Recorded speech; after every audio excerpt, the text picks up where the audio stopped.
So it's good to be with you again. Last time I spoke about love and how we really need to love our neighbor, the one who is next to us, whatever that means, and whoever it is, and how important it is to grow in love within our family context. I want to now just speak a bit more about the different types of love, as it were, because I want to stress the importance of understanding that love is primarily about willing the good of the other. It's a self-sacrificing love, not a self-centered love. It's called in Greek agape, A-G-A-P-E, love. And the perfect example of this love, of course, is Jesus, who died on the cross for us. Greater love, it says, has no man than this, than a man laid down his life for his friends. So Jesus laid down his life for us. So he showed us what it means to love in a self-sacrificing way. So this sort of love doesn't count the cost in giving. It doesn't seek a return for the gift, but gives and gives and gives out of the heart of God himself. So it's a gift from God, enabling us to give until it hurts. So there's three other words for love, though, that can make it a bit confusing. This is using the Greek language. The first is like eros. Now, eros is like a passionate love. It involves sensuality, touch and feelings. It's expressed through romantic attachment. Like initially, a man and woman will fall in love, and this is like eros love, huh? There's romantic feelings. There's drawing to one another, but this sort of love, it needs to mature into agape love, a self-giving love, not seeking return. So it has to be purified. Eros by itself will always collapse into some sort of manipulation or some sort of way of using the other person for your own gain. But eros taken up into agape love, self-giving love, then that's very beautiful. And we need to always be remembering that. It's similar even in our relationship with God, because when we first fall in love with God, we are oftentimes like caught up in the feelings, caught up in the passion of it, caught up in the excitement of an experience of the Holy Spirit maybe, where we have a lot of emphasis on emotion and upon that sort of level of commitment. But then the hard times come. Then it becomes sort of like a certain darkness of faith experience. So that's when we learn to love in this new way, this self-sacrificing way of love. Just as Jesus hung on the cross in great darkness, we too are called oftentimes to hang on the cross in darkness and to continue to love, even though it's beyond feelings. So our journey with God is similar to the journey maybe of a husband and wife together, or a couple who love one another. So that's the first thing, is that to notice that the eros love, where we get the word erotic from, mind you, because eros, of course, means also that depth of sexual connection that comes through sexual union and marriage, and all of the joy and intensity that's involved in that. But if it's just passion alone, without thinking of the other person and caring for the other person and serving the other person and giving of oneself to the other, it becomes like a selfish act.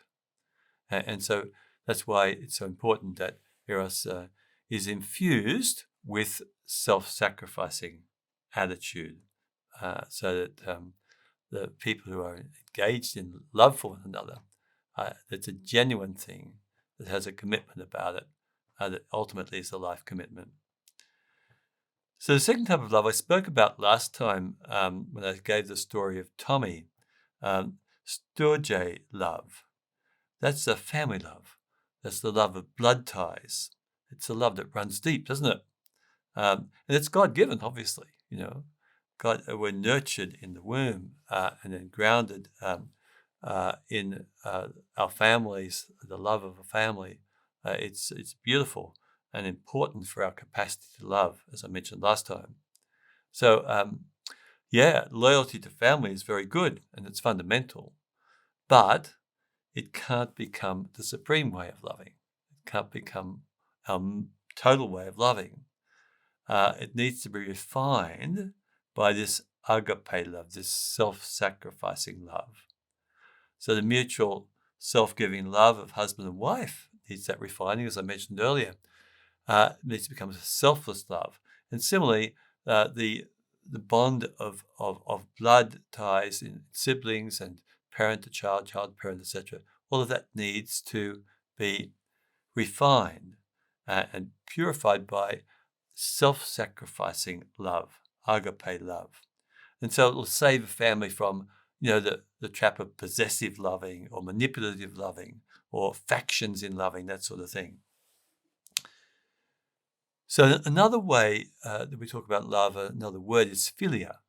It's where you get Philadelphia from, the city of friends. Huh? So it's friendship love based on mutual attraction, interests, goals. We're friends together. And friendship is a beautiful thing, isn't it? It says in Ecclesiasticus, a faithful friend is a sure shelter. Whoever finds one has found a rare treasure. Huh? So friendship is a beautiful gift, but it needs also to be permeated by this agape love. Otherwise, it can become like unhealthy, like there can be like a mutual dependency happen, or it can become quite manipulative, where you're expecting this thing from your friend and possessive of that person, that type of thing that can happen, right? So it needs to have a selflessness about it too, so each friend actually bestows the gift of this self-sacrificing love upon one another. But love, of course, cannot be limited to friends, those who we like. Jesus says, love your enemies and pray for those who persecute you. Huh?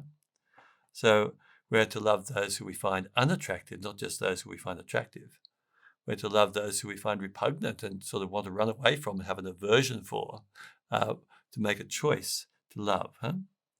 So agape love then means a deep respect for the inherent dignity of each person who is created in the image and likeness of God, like an unconditional acceptance of each person.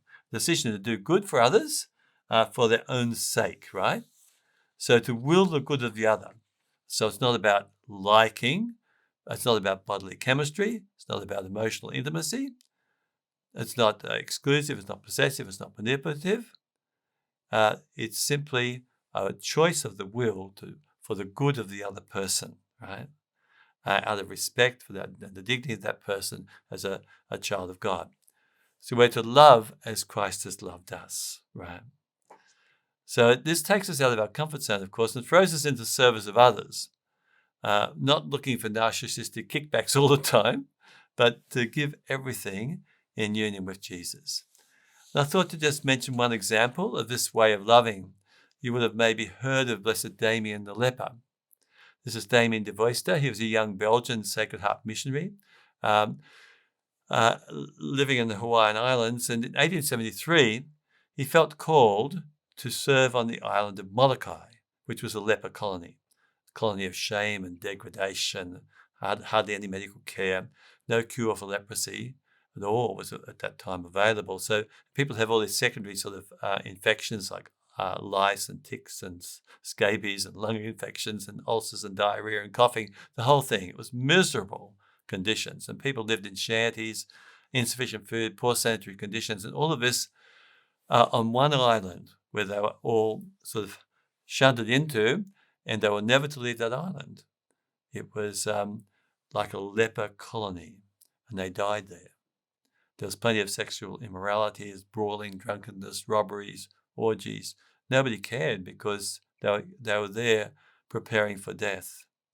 And when the lepers died, they just built a shallow grave, and oftentimes the pigs had sort of come and dig up the flesh, the wild pigs and that sort of thing. There was no presence of a church. So at the age of 33, this young priest, Damien, volunteered. But they ordered him to, he could go, but not to touch anybody. Otherwise, he'd contract the disease, which, meant certain death. But when he arrived, he just saw the suppurating sores, the maggot-ridden sort of condition of the lepers. He felt so moved with compassion that he knew this was the call of his life, to spend his life with these people. So even when he went to the dying shed and he see where people would just be dumped there, they'd be wheeled on the wheelbarrow and just dumped into the shed to die there. When he went there, it was a most horrible place. But there was a young boy there who was dying, he had maggots all over his body because the maggots were eating into his sores. And the boy's eyes got hold of his eyes and he couldn't leave. He just embraced the boy. And he knew this was the beginning of a journey into the unknown as he gave himself for these people. His superiors wanted him to return, but he said to them, "You know my position. I want to sacrifice myself for the poor lepers. The harvest here is rich." So they reluctantly agreed to let him stay. And from that time on, he preached, "I make myself a leper with the lepers to gain all for Jesus Christ." That's why in preaching I say, we lepers, not my brethren, but we lepers. So he identified with them. He shared the pipe that was handed around. He ate from the pots that they had, touched them with the sacraments. Of course, you can't have sacraments without touch. Cleansed their wounds and bandaged them. So he worked for 16 years in what was called like a living graveyard in Molokai, right? And he taught them how to fence around the cemeteries so that they could protect the bodies that were buried there from the pigs, and construct coffins and dig graves, to have requiem masses before they died, and proper funeral services. They built cottages for abandoned children, and they taught people to farm and build the rocks, etc. So together, he brought joy to the people in his service. But he suffered great isolation. The bishop visited once, but he stayed out on the boat. So Damien went out on his little boat and shouted out his confession to the bishop. So everyone heard his confession. But the bishop was too scared to come on shore. So suffering this awful isolation, Damien finally succumbed to this disease on April the 15th, 1889. But you see, there is the symbol of what God has been like for us.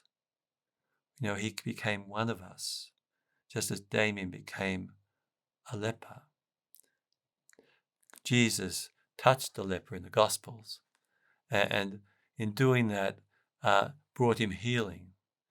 And Jesus himself, as it were, took on the leprosy of our sin as he hung on the cross for our sake. All of this was a demonstration of his love for us. And that sort of love was deep inside Damien. And Damien had that love in such a way that he felt compelled to actually become one of those people he was sent to. Not just to be one with them, but to become one of them eventually, and to die with them out of great love. This is the love that Christ has given for us, and that's what he calls us to. You may never have to make such a heroic sacrifice as Damien did, but every little decision that we make in life is either a loving decision, one that's not so much centered on myself but centered on others, or a selfish decision that's just for me. May we grow more in this way of self-sacrificing love. Bless his name.